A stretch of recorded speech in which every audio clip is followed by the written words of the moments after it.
Welcome everyone to the Richland County Transportation Ad Hoc Committee meeting set for September 28th, 2021. It is now 4 p.m. and this meeting has been called to order. At this time, we're going to call the roll. Madam Clerk. Malinowski. Here. McBride. Here. Livingston. Oakwood Walker. Present. Mackey. We have a quorum. All right, thank you. Next item on the agenda is going to be approval of the minutes. Does anyone have any recommendations or any changes as to the minutes from the June 22nd meeting? Okay, well, is there a motion for approval of the minutes? Mr. Chair, I move for approval of the minutes for June 22nd. Is there a second? Okay, I'll second it. Any discussion? All right, Madam Clerk, would you please take the vote? Malinowski. Yes. McBride. Yes. Livingston. Oakwood Walker. Yes. Mackey. Motion passes. All right, thank you. Next item on the agenda is a presentation from the mayor of Irmo. I believe we have the privilege of having the Honorable Barry Walker from the town of Irmo. So, Mr. Mayor, if you would, come down to the lectern there, and you will have the floor for the next 5 minutes. Yeah. Yeah. Yes, Councilwoman McBride.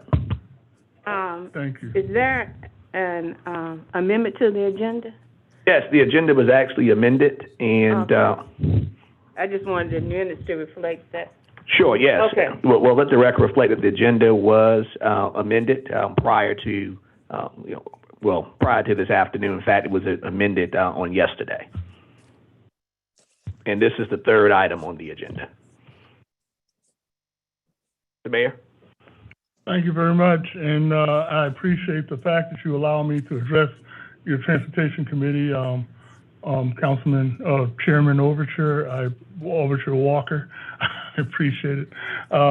Again, thank you. I'm Mayor Barry Walker from the town of Irmo, and I appreciate the fact that you allow me to address this committee on the widening of Broad River Road. Back in January of 2019, y'all had a presentation in front of our council on the penny tax project and where y'all were going with that.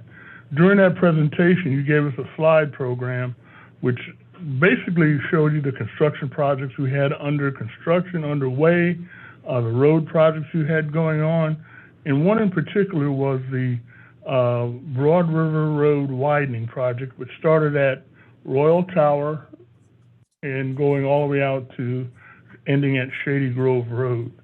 That project was slated to be ranked number 10 out of the 14 widening projects that you had, and it approximately covered 2.5 miles of roadway.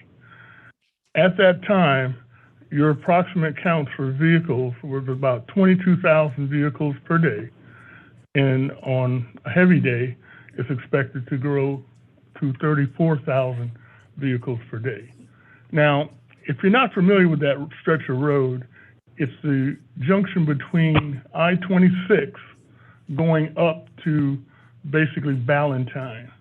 In that little stretch of road, there's a number of housing developments that we have slated to be built, and a number that have been built off of that Broad River Road, Shady Grove, as well as off of Farming Creek Road and Coon Road.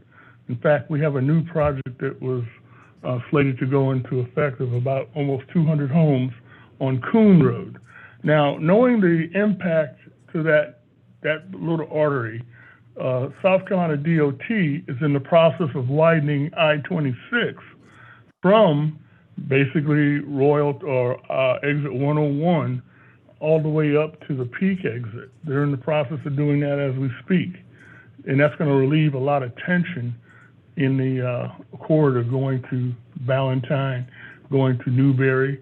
And of course, people are using that Broad River Road as their extension to get around that traffic, to those congestion, that construction.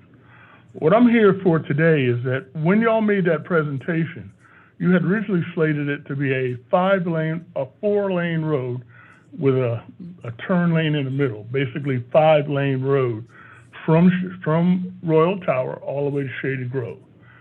Somehow that road project got downsized to a 3-lane road, and that impact to us will be so greatly impacted that we are presently, if you look at the present topography right now, it's a 3-lane road in certain parts of Broad River. So by you going and spending all this construction dollars to widen this road back to a 3-lane road, we haven't accomplished anything.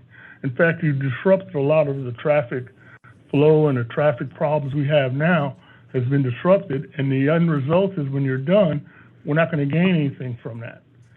So I'm here to appeal to this committee to consider, and I'll be more than happy to come back with slides if I have to, appeal to the entire council of putting that project back to the original slated presentation, which y'all gave to us back in January of 2019, of a 5-lane road with basically a 4-lane on each, 2 lanes on each side with a turning lane in the middle from Royal Tower to Shady Grove.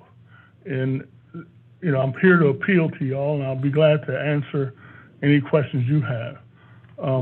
We're desperate. We need to not have that road tore up, and then the end result be what we have now, which is a 3-lane road. So. Thank you, Mr. Mayor. Does anyone on the committee have any questions for Mayor Walker? All right. Again, Mr. Mayor, thank you for coming before this body and presenting your concern and solicitude for this project and for the town of Irmo. Thank you very much, right. And I appreciate your opportunity to speak. Good to see you as always. Thank you. I see you have your better half with you here this afternoon as well. I think she's the one responsible for the world's famous peach cobbler. Yeah, she's the one that has the secret recipe. So. Got it.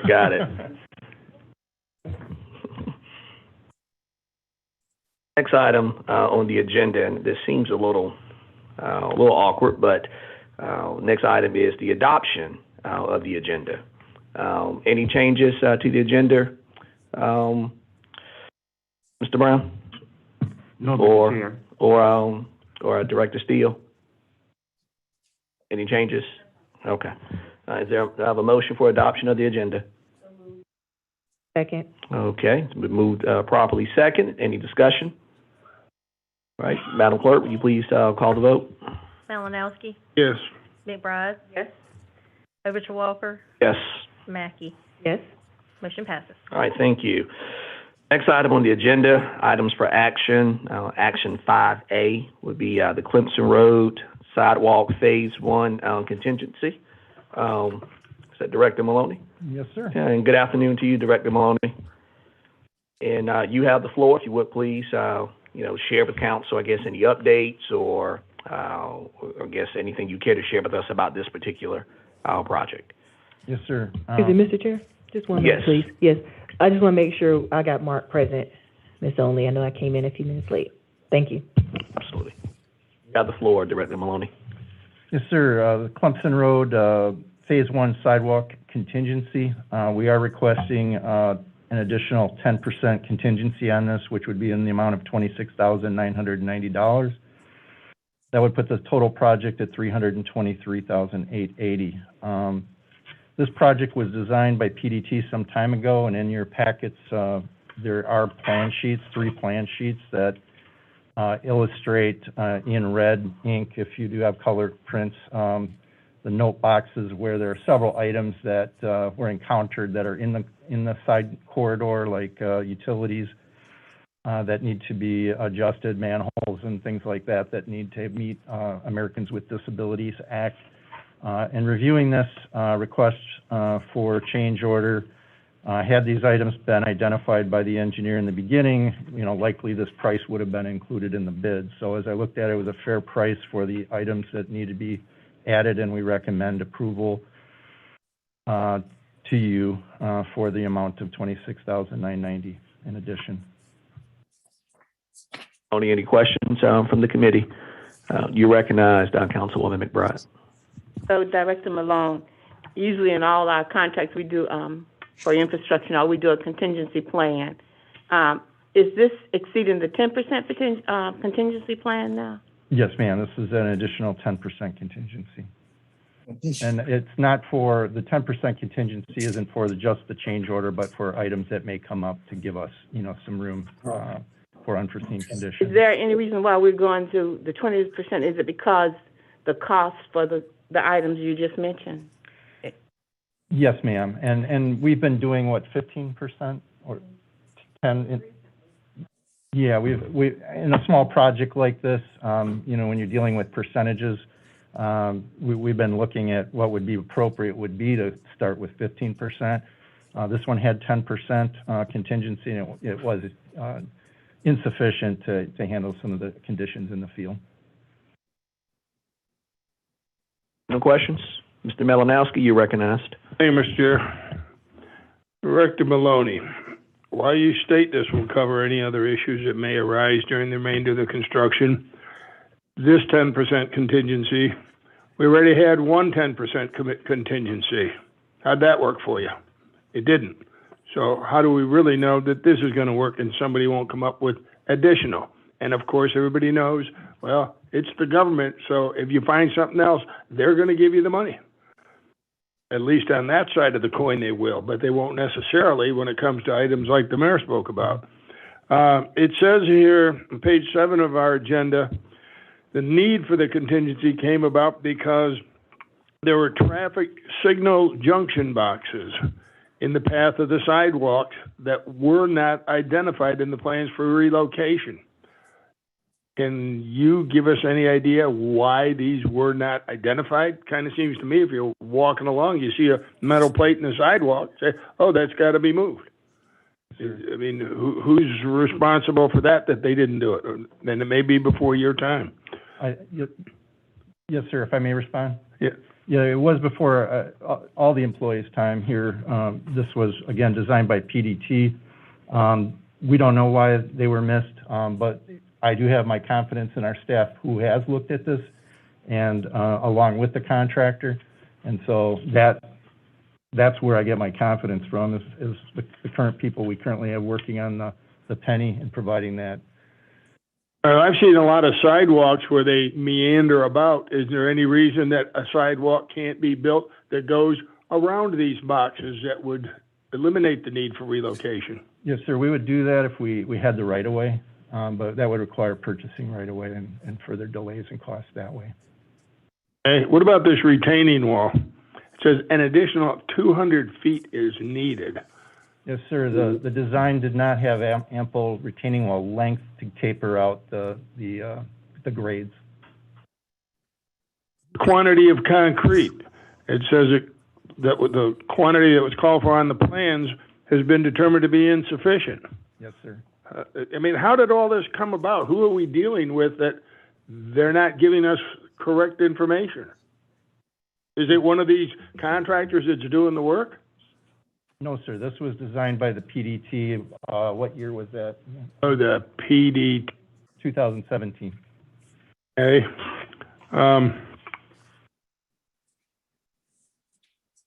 It says also in our briefing that Scdot requires that one of their approved contractors perform this work, referring to the junction boxes.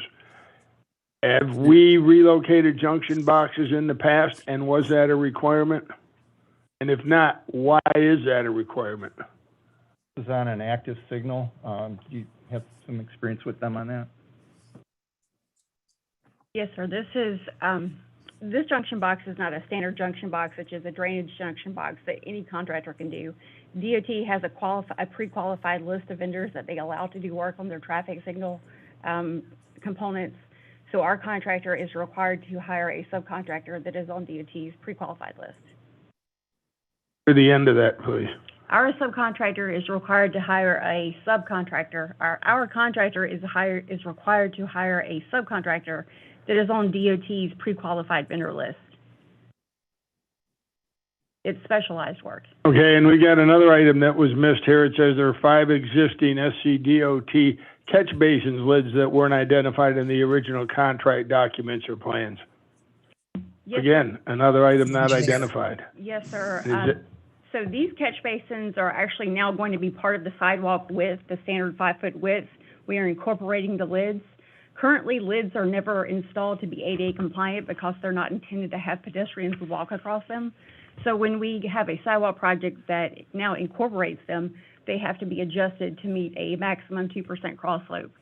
So I can't say why these were missed, but that is the need for the adjustments now. Got another PDT part of their stuff? Yes, sir. Thank you. Councilwoman McBride, you're recognized.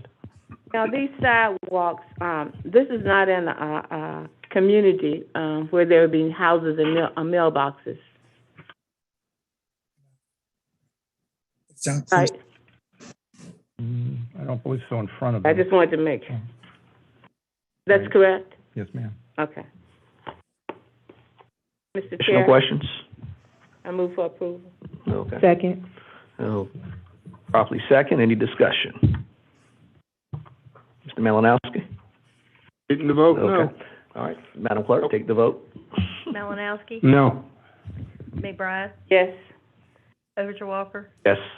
Mackey. Yes. Motion passes.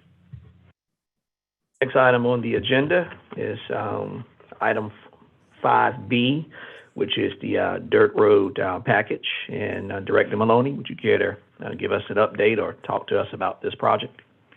Their dirt road package L is all in District 11. It's 0.71 miles, and we've received 4 prices on the bid. This is to pave Dogwood Shores Lane, Lake Dogwood Circle, and Whiter Road.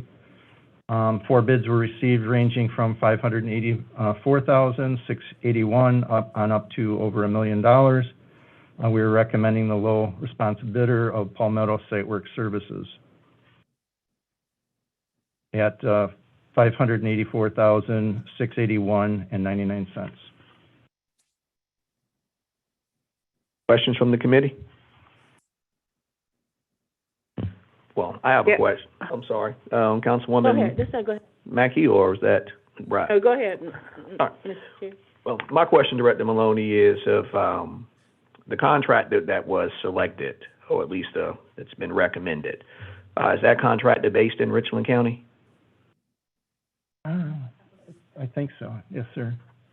And what about the, I guess, Cherokee Inc., Corley Construction, McLean and Associates, the others that put in bids as well? Are they all based in? Well, sorry, are they based in Richland County as well? The others? Yes. Okay, all right. And in terms of far as going with Palmetto Site Work Services, I think this has been expressed before by this council, is that we're not always moved by the lowest bid. That quality is also important to us as well. Any reason Palmetto Site Work Services has been recommended for this job as opposed to, say, maybe some of the others? I guess what I'm looking at is just a pretty wide disparity between Palmetto Site Work Services and some of these other contractors. And while we want to save money, as my uncle, taught me growing up, you never spend your money twice. Just because you go with the lowest bidder doesn't necessarily equate to quality workmanship. And I'm not casting aspersions on Palmetto Site Work Services, but I'm certainly curious about just the disparity in their bid versus the other bids that were submitted and them being selected. Would you elaborate on that a little bit? Well, I can't speak for the spread and what other contractors have. Usually it's a product of workload and ability to perform within the constraints of the schedule and the work that's needed. As far as Public Works construction awards, I don't, that's how I was looking around. I don't want to speak for procurement, but this is a Public Works project, and so a bid is a bid, and the lowest bid is responsive bidder should be awarded unless there are reasons to disqualify them. And so we found no reasons to disqualify the low bidder in this performance. Tony, I believe, was it Councilwoman McBride, or was it Mackey that had the question? Councilwoman McBride, You're recognized. Thank you. This is Public Works, but this is transportation, penny transportation funds, right? Yes. And I see here that you're also requesting a 15% contingency for the project. And normally in the past it was a 10%. So in the future, should we look forward to 15% contingency plans rather than the 10%? It's our recommendation, ma'am. Yes. And does that impact the overall cost that has been projected that the council approved, increasing that amount? Will that keep us within the range? It will keep us within the range, and when we look at the spread here in pricing and look at $584,000 for 0.71 miles, it's a good price in that, you know, we're looking for things that are sub to $1 million a mile, and this finally does that, so that's the good news. You can see a 15% contingency on that. Still keeps us in that realm of less than we anticipated. Let's be mindful that some of these projections were made 5 and 6 years ago, Yes, and ma'am. longer. So thank you. Questions? I move for approval. A second? Second. Discussion. All right, this time, Madam Clerk, would you take the vote? Malinowski, Yes. McBride, Yes. Overshaw-Walker, Yes. Mackey. Yes. Motion passes. All right, thank you. Next item on the agenda is item 5C. This is the Lower Richland rescope. Director Maloney, you care to discuss this particular project with the committee, please? Yes, sir. Staff recommends alternative 3 of the rescope. The projects were, descoped a bit over a year ago, and then we brought back those rescopes. This was the one last outstanding project that still was awaiting the engineer study. And so we received the study, and we do have a chart to kind of back up some alternatives here, 4 of them. And the alternative 3 is to not exceed $8.2 million for this project. Page 22 of the packet shows the scope of the project from Garner's Ferry Road to Rabbit Run. And the recommendation from Garner's Ferry Road to the back of the police annex site behind the school is 5-lane, and then from there going to Rabbit Run is recommended as 3-lane. Okay. On page 23 is where the tables of other alternatives to that are. Alternative 1 is a full 5-lane widening at $8.3 million, 8.35. Alternate 2 is full 5-lane widening as well, and the distinguishing point between 1 and 2 is 1 is a roundabout, 2 is signals. So signals in this case actually cost a bit more, about another $100,000. And the reason for that is the tapers required in the real estate acquisition for the signals versus the 4-corner acquisition being very small for the roundabout. Alternate 3 and 4 are based on the traffic study, what's actually needed in the 20-year projection. So the traffic study is saying we don't need, from that point we mentioned, from the annex going to Rabbit Run, 5 lanes. And that brings the price down to $7.6 million or $7.7 million, a little bit over, for alternative 3 and 4. Again, the difference between a roundabout and traffic signals, again, being about $100,000 in difference in price. Questions from the committee? Councilwoman McBride, you're recognized. I'm wondering if we recommend staff's recommendation for alternative 3, did you take in all safety concerns in deciding which alternative to choose? And would this be just as safe as any of the others? Yes, ma'am. The There is a planned sidewalk, and it's all on the, if we were to look back at the map,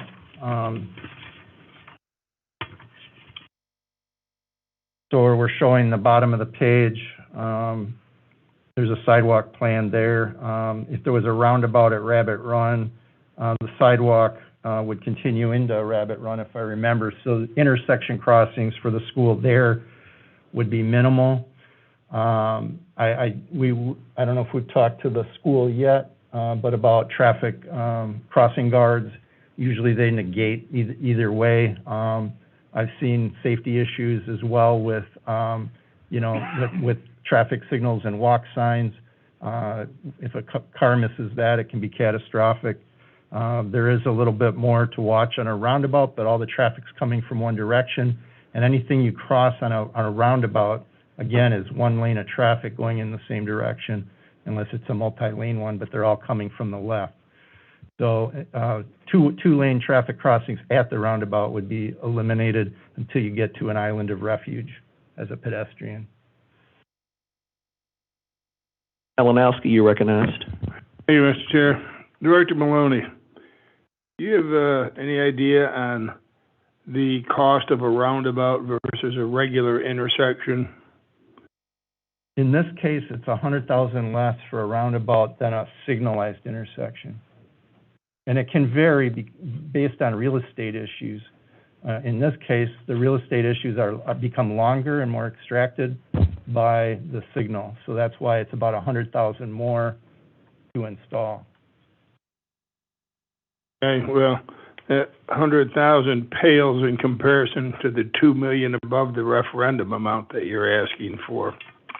At the last, I believe it was the last meeting, it was the June 22nd meeting, there were some questions that were posed, and I still don't see the answers, and some of those questions were relating to all of the projects that were de-scoped and asked that they be reevaluated as well so that those projects could be done closer to what the public was told would be taking place with their tax money, and we could get close to having what all these presentations were, such as Mayor Walker just mentioned. And so I'm wondering if we have any of that information right now, because one of the items that Mr. Niermeyer, when he was here, responded to as to this project, when I asked, where did it stand in the list of 17 projects that were de-scoped, he said it was closer to the bottom. It was 14 of 17. But we still don't have where the other projects lie, number-wise, what funding might be available, and if they're going to be re-scoped anywhere near back to what they were to begin with. When can we expect that information? So, answer, sir. At the July meeting, Council approved the rescoping, and the rescoping included, what do we have, 3 or 4? If you want to come in on that. Yes, sir. We did present a rescoping plan for all of the projects that were de-scoped back in July, except for this one, and council did vote to approve rescoping Screaming Eagle Percival intersection project, Broad River Road widening project, along with Shop Road widening project. The only Can you tell me what that rescoping entailed briefly for each one of those 3, please? Sure. Screaming Eagle Percival intersection was de-scoped to remove turning lanes off of Percival Road. That one was rescoped to add those turning lanes back in. Broad River Road widening was rescoped to do the full 5-lane widening from Royal Tower up to Dutch Fork. It also includes bike lanes along that length, and it also includes sidewalks from Royal Tower up to Woodrow. And then Shop Road is a rescope to take it from just widening to 3 lanes back up to a full 5-lane widening. Thank you, Ms. Steele. And I thought we did do something at council, but it wasn't here, so I wasn't sure. Appreciate that. Councilwoman Mackey, I think you've asked to be recognized. Thank you. And I guess just based on previous agenda items, with this price estimate for alternative 3, do we already have some type of 10% contingency built into this price we're looking at? Yes, ma'am. Okay. We do. We put that in on the items that add up to the $7.6 million. As well, I should point out, when we did the rescoping, we had 15,000 we kept in contingency, or 15 million we kept in contingency, so this would reduce that to 13 million. So that's where that comes from. But again, this one was set aside until the study could be completed. This would be the last of the rescoping of the widening projects. Other questions from the committee? All right, is there a motion? Motion to approve. Is there a second? All right, it's been moved to properly second. Any discussion? Mr. Chair, Yes, Mr. Brown. just briefly, if I may, to Mr. Malinowski's question, that question has come up, Mr. Malinowski, when you talked about looking at the total. What I would ask the committee to do, and really is probably a part of council, is there are some different conversations about how that looks. And so for staff to be able to come back and determine what step would be appropriate to take to reflect that, that would be a conversation that would probably need to be had either through the committee or through council to determine when that happens. So there's a thought that projects come to you as information comes forward, and there's a thought that all projects are substantially completed and then information comes forward. But that has to be something that is communicated, because we can't decide, because there are different thoughts about how that should happen. So, Mr. Chair, if you would consider that. Thank you, sir. Thank you, Mr. Brown. Madam Clerk, take the vote, please. Malinowski, Yes. McBride, Yes. Overshoe-Walker, Yes. Mackey. Yes. Motion passes. Next item on the agenda is item 5D, which deals with mitigation credit sales from Encompass Health Rehabilitation Hospital. Director Maloney, would you care to elaborate on this item?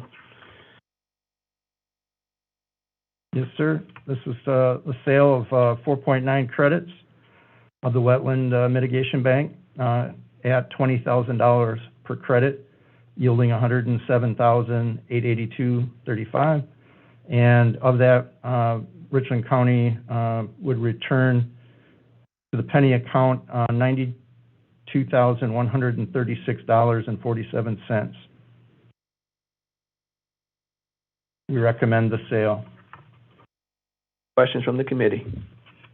Mr. Malinowski, you're recognized. Hey, Mr. Chair, Director Maloney, it said in here that the approval was time sensitive, and I'm just wondering, well, when did the buyer get their Army Corps of Engineer approval? Or don't they share that with us? I believe they don't have it. I believe this is part of the approval. So getting the Army Corps permit, you need to have shown a mitigation purchase. And so they're going to turn this in for the final permit. So we know that's accurate information then? Yes, sir. Thank you. Additional questions from the committee? And also my colleagues are here. I want to recognize them as well. Councilman Derek Pugh, as well as Councilwoman Shakise Newton. Any questions that you all may have, or? No, sir, Mr. Chair. Okay. No, sir. Thank you. Okay. For a motion? Move. All right. Second. It's been moved to properly second. Any discussion? All right, Madam Clerk, take the vote. Malinowski, Yes. McBride, Yes. Overshoe-Walker, Yes. Mackey. Yes. Motion passes. All right, final item on the agenda. Is there a motion? Would adjourn. Okay. Second. All right. Yeas and nays. Okay. We're adjourned. Thank you.